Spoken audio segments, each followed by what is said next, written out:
Welcome to Military Analytics.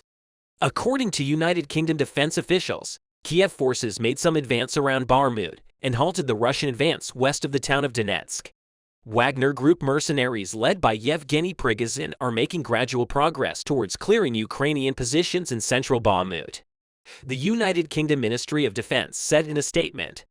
But the UK Ministry of Defense also noted that over the past 4 days, Ukrainian troops had also made tactical progress on Bakhmut flanks. Ukrainian forces advanced south of the town and pushed the Russian front line back to the northwest. This likely allowed Kiev troops to reuse an important supply route more safely. The UK Defense Ministry said in a statement, Ukraine is holding back the Russian advance along the line of the Donbas Canal, making the canal part of a deep defensive zone around the town of Chasiv Yar, about 6 miles to the east. So what is the latest situation in the Battle of Bakhmut? Russia acknowledged that Ukraine made territorial gains in the Battle of Bakhmut. Russia's defense ministry acknowledged in a statement that its air force had made marginal advances, but that Ukraine continued counterattacks near Poltavka, 3 miles northwest of the city, and Ivanovsky, 4 miles west of the city. Kremlin officials urged Russian forces to react to Ukraine's actions, implying that Moscow forces had lost the initiative in the Bakhmut area. Fierce battles take place on Bakhmut wings. Both sides are pouring more and more new power into the region. The Russian army lost its most experienced units in the Bakhmut meat grinder and fell in a position to accept the superiority of the Ukrainian armed forces. However, Yevgeny Prigozhin, commander of the Wagner Group mercenaries, denied Ukraine's claims of territorial gain and criticized the Russian Defense Ministry for falsely portraying the withdrawal as capturing new positions. Ukrainian Eastern Forces Group said that in one day Ukrainian troops liberated Ukrainian territory by advancing up to 500 meters in the direction of Bakhmut, despite the lack of equipment or personnel advantage. Ukraine inflicted a heavy defeat on the Russians in addition to conducting a successful defensive operation in Bakhmut. The Ukrainian army continued its advance from the flanks. On the same day, Ukraine's deputy defense minister, Hanna Maliar, said the Ukrainian army still holds 7 of recently liberated land on the outskirts of Bakhmut. Maliar also reported on Ukraine's advances in the region, although he acknowledged that Russian troops had achieved some success in the city of Bakhmut. According to experts, although Ukrainian forces have launched successful counterattacks around Bakhmut, Russian forces have likely committed to strengthening offensive efforts in the region. Experts reported that this came despite a broader effort to reschedule operations to prepare for potential Ukrainian counterattacks. Russian attacks continue in every corner of Ukraine. It was reported yesterday that Ukrainian air defense units successfully shot down 29 Russian missiles, 2 kamikaze drones, and 2 reconnaissance aircraft during an 8-hour missile barrage over Kiev. The bombing caused no property damage in Kiev, and no civilians were harmed, officials reported. Although Russia continues its war effort with limited ammunition, these efforts only result in depletion of Russian missile stocks, especially with the arrival of modern air defense systems such as the Patriot in Ukraine. Almost 95% of the missile attacks of the Russian army remain inconclusive. This situation further lowers the low morale of the Russian army. In addition, the Russian army is worn out not only physically, but also by intra-Russian conflicts. On the other hand, U.S. officials claim that Commander Prigozhin offered to reveal the location of Russian troops to Ukrainian intelligence in exchange for the withdrawal of Kiev forces from Bakhmut. However, Prigozhin flatly denied these allegations that emerged after the Pentagon documents were leaked. Also, U.S. officials reported that the Kremlin probably knew about communications with Kiev, and therefore it is unlikely that Wagner would try to dismiss him, given the strategic importance of his troops at the front. While Ukraine is making progress in Bakhmut, a move that will change the course of the war is on the way. Ukraine's defense minister, Alexei Reznikov, said Kiev has requested up to 50 Farad-16 fighter jets from its partners. This demand of Ukraine is expected to be at the top of the agenda at the G7 summit in Japan. Ukraine received assurances from Western leaders that they would discuss the issue in the coming days. Poland and Slovakia have already given Ukraine Soviet-era MiG-29 seconds, but the Ukrainians want US-made 16s. If this demand of Ukraine is met, the course of the war will change greatly in favor of Ukraine. If the Ukrainian Air Force, which is already strengthened with MiG-29, gets 16s as well. The job of Russian aviation will be very difficult. In addition, the arrival of 16s will play a major role in clearing Bakhmut, which is the focal point of both armies, from Russian troops. So what's going on in Russia? Russian President Vladimir Putin's aides warned him of the possible political ambitions of Wagner Group founder Yevgeny Prigozhin in Russia. A Kremlin official who asked not to be named noted that Commander Prigozhin had responded to several allegations about his political ambitions from Russian Telegram channels reportedly affiliated with the Kremlin. Commander Prigozhin's paramilitary units. The Wagner Group was included by the Kremlin in Putin's war in Ukraine after Russia failed to capture the capital Kiev in the spring of 2022. Military observers observed that Commander Prigozhin stood out inside the Kremlin as the war dragged on. Prigozhin probably had bigger ambitions and was seen as a more dangerous person in terms of his political personality. Since September 2022, Commander Prigozhin has publicly clashed with the Minister of Defense of Russia, Sergei Shoigu, and recently with the Chief of the General Staff, Valery Gerasimov. Commander Prigozhin threatened the Kremlin last week to withdraw the mercenary group from the city of Bakhmut for lack of ammunition. Kremlin officials said. Commander Prigozhin alleged that he used the war for Bakhmut and the overall Ukrainian war to become a political figure in Russia rather than actually fighting for the country's interests. Responding to these allegations through the press service of his own company, Concord, Commander Prigozhin said he had recently interacted with an unnamed Russian senior official who accused him of deliberately acting in his own self-interest. Prigozhin emphasized that this official was not Russian President Vladimir Putin, but implicitly implied that these feelings were widespread in the Russian presidential administration, noting that his words reflected the common opinion of the bureaucratic community. With these claims coming to light, the Kremlin elite who are against Prigozhin are probably trying to send the message to Prigozhin that he should put an end to his political ambitions in Russia. Prigozhin's main activity during the conflict is always trying to profit from the war. Thanks to this, Commander Prigozhin accumulates more assets and resources in Russia itself during the war. Commander Prigozhin's aim is to obtain a formal government post or a major political leadership role. That is to transform his military assets into tangible economic and political assets within Russia. President Vladimir Putin realized this. President Putin began to rule Prigozhin and minimize his overgrown influence. President Putin saw Valery Gerasimov and Prigozhin openly clashing, and in late 2022, he reassigned Gerasimov as commander-in-chief of the Ukrainian war. According to the Kremlin elites, this move marked the beginning of the end of Commander Prigozhin. But judging from the Wagner commander's statements, it is possible to say that the Kremlin has so far failed in its attempts to scare Prigozhin into obedience. Before the counteroffensive in recent days, Ukrainian commanders have been conducting tactical form of operations on a 900-mile front line stretching from Kherson province in the south to Luhansk and Donetsk regions in the east. Last week, Ukrainian troops recaptured more than 10 square miles around the eastern city of Bakhmut in their first significant advance in months. There were reports of ongoing street fighting in the city center, where Russian infantry units and mercenaries from the Wagner Group tried to attack Ukrainian positions. Ukraine controls a small piece of land west of Bakhmut. The commander of the Ukrainian ground forces, Colonel General Oleksandr Syrsky, said that Bakhmut defense continues. They systematically destroy Russian artillery systems and armored vehicles in night missions, often using drones. The apparent plan is to reduce Russia's battlefield potential during the advance of newly formed Ukrainian battalions equipped with Western main battle tanks. While the eastern front line is held by the fortress city of Bakhmut, the Ukrainian forces are taking critical steps in Luhansk. The latest attacks on Luhansk show that Kiev is simultaneously targeting Russian command and control centers before a general counterattack expected this summer. Ukrainian forces launched new attacks against Russian forces in Luhansk yesterday and apparently targeted Russian command and control centers deep within enemy lines before its long-awaited counterattack.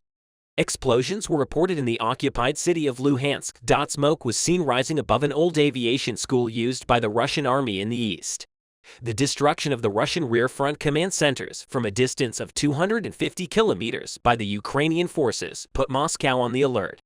Moscow-based local officials said Kiev carried out the attack with 2 Storm Shadow long-range missiles supplied by the British.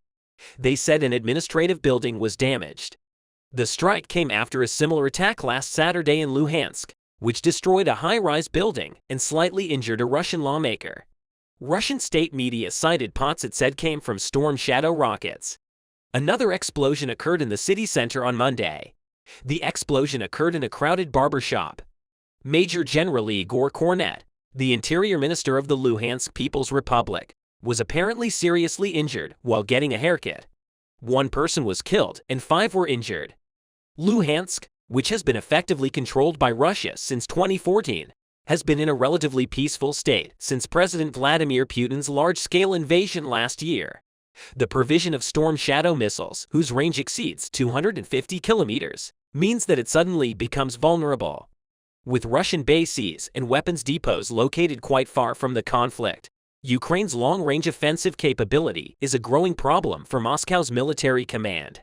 Vladimir Putin's spokesman, Dmitry Peskov, said Russia viewed very negatively the United Kingdom's decision to provide more military equipment to Kiev, including long-range attack aircraft. Igor Girkin, a former Russian intelligence colonel, said that the recently delivered Storm Shadows could seriously affect the situation on the front, emphasizing that electronic warfare did not work against them. Girkin noted that they were able to effectively hit outposts, ammo depots, and personal quarters behind us. The first attacks on Luhansk started 10 days ago. Numerous explosions occurred in the city. Eyewitnesses claimed that before the explosions, characteristic sounds similar to those of cruise missiles in flight were heard overhead. Russian authorities in Luhansk said the explosions damaged administrative buildings at a packaging factory and a factory producing cleaning supplies.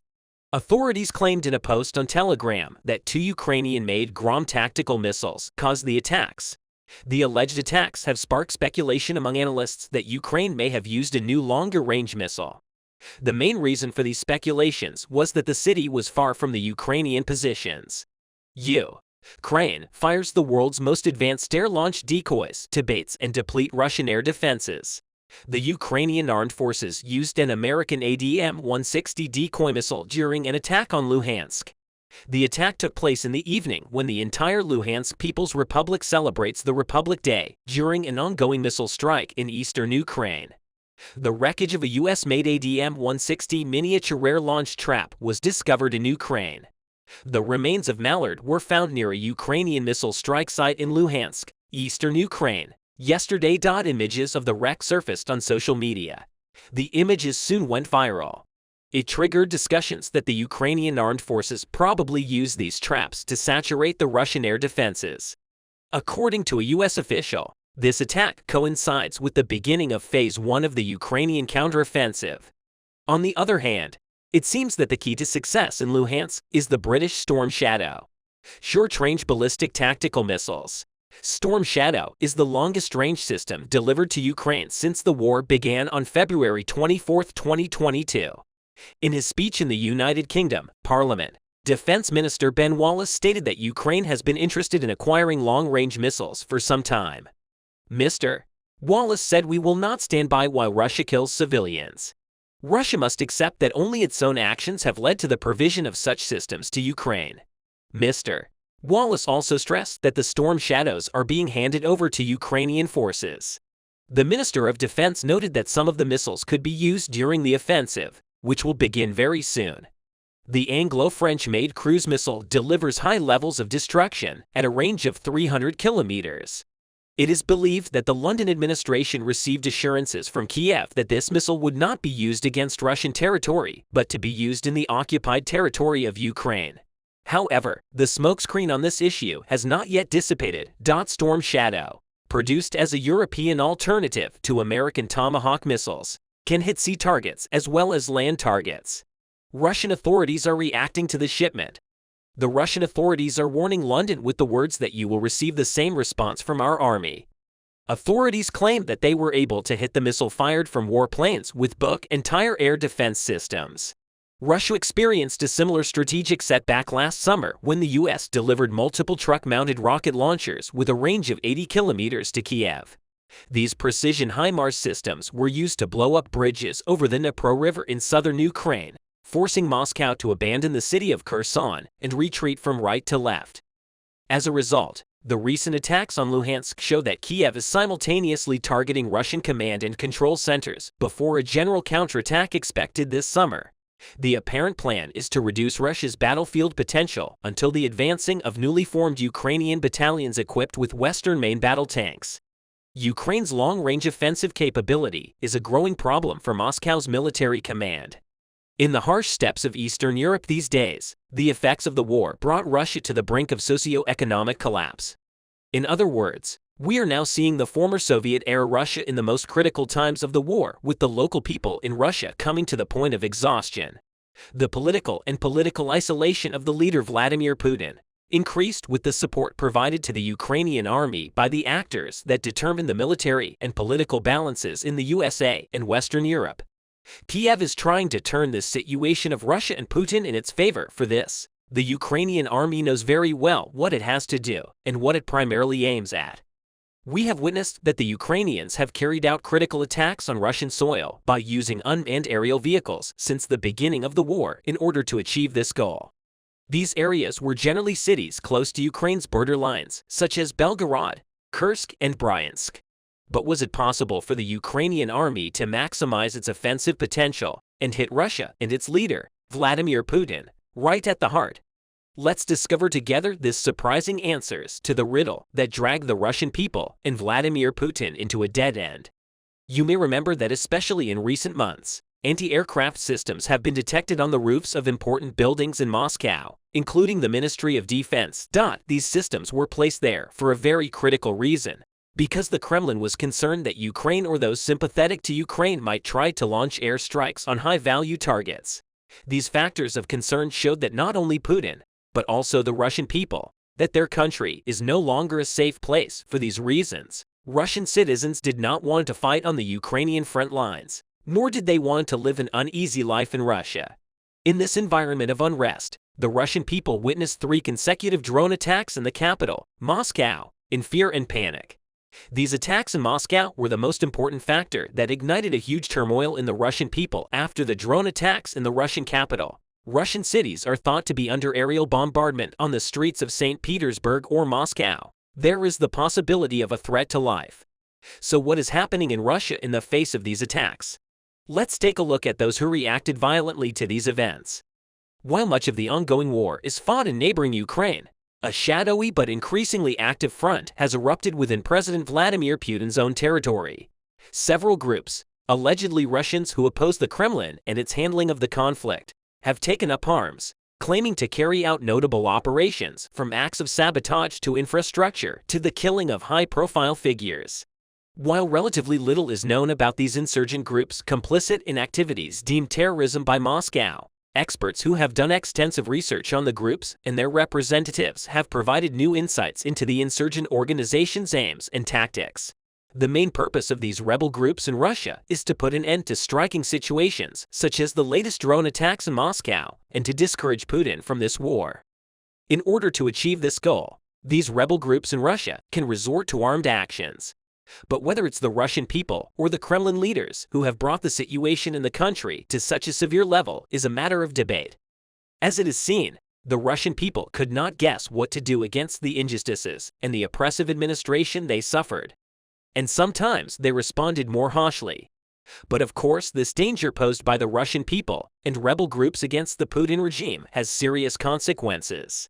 Thousands of anti-war protesters were arrested across Russia in the immediate aftermath of the 2022 invasion. Such acts of force, compliance, and silencing were common throughout the Soviet Union era. But these are high-profile cases, anomalies in the grand scheme of things. How exactly do normal, ordinary Russians think and feel about this? Everyone in Russia knows that you are under pressure. Maybe some people don't know and can live without this knowledge. Maybe some people who know they're being suppressed do their own brain training, convincing themselves that they are doing the right thing. The parties who are aware of the repression regime in Russia either flee the country and start a new life or have to live the Soviet-era Russia in 2023. On the other hand, it is good to be apolitical in Russia because it's less stressful for Russians. Russian citizens who think otherwise can go to jail. Since the Soviet Union, this has always been the case in Russia, if you get too involved in politics. Vladimir Putin is also implementing such a strategy in Russia, taking into account the risks of this repression regime. So how can the president of a country that is under so much pressure not be able to prevent the drone attacks in Moscow one after the other? As we mentioned, the attacks in Moscow seemed to lead to the disgrace of the Russian leader and the chaos in the country to gain a whole new dimension. But among all this, the most effective result of the attacks in Moscow was the realization of the Russian people how serious the danger of war was. Because after the attacks in Moscow, the city's airspace was completely closed to flights and traffic was stopped abruptly. In addition, strict security measures were taken in the city, including extensive checks and long convoys of vehicles. These security measures indicated that Russia was plunged into complete chaos. In addition, these attacks brought the Russian people to the point of exhaustion and proved that there was no longer a certain order in Russia. A striking statement from the Russian presidential administration claimed that Ukraine used 2 drones to attack the Kremlin in the heart of Moscow overnight.